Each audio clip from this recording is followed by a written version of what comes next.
আমার ধারণা বাংলাদেশের এই নৃত্যশিল্পের সাথে যারা জড়িত আছে কোনো না কোনোভাবে আমরা সবাই ওনার কাছে অনেক অনেক কৃতজ্ঞ। দেশ বরেণ্য কিংবদন্তি নৃত্যশিল্পী শামীমা নিপা সম্পর্কে আমি কি বলবো, ওনার কাজ নিয়ে কথা বলার মতো ধৃষ্টতা আমি করব না, তবে আমি আমার নিজের অভিজ্ঞতা বলতে পারি। ওনার সাথে আমার প্রথম দেখা হয়েছিল বিটিভিতে। তখন আমার জীবনের একটা খুবই গুরুত্বপূর্ণ কম্পিটিশন।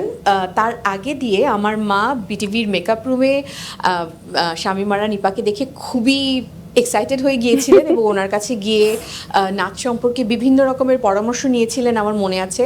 তখন আমি খুব সম্ভবত ক্লাস 1-এ পড়ি। উনি এসেছিলেন একটা সুন্দর একটা প্রোগ্রামে অংশগ্রহণ করার জন্য। আমার একটা কথা খুব মনে আছে, আমার মা জিজ্ঞেস করেছিলেন যে আগামীকালকে তো আমার মেয়ের একটা কম্পিটিশন আছে নাচের, তো একটা কথক নাচ করবে, ওখানে কি ও টুপি পরবে না পরবে না।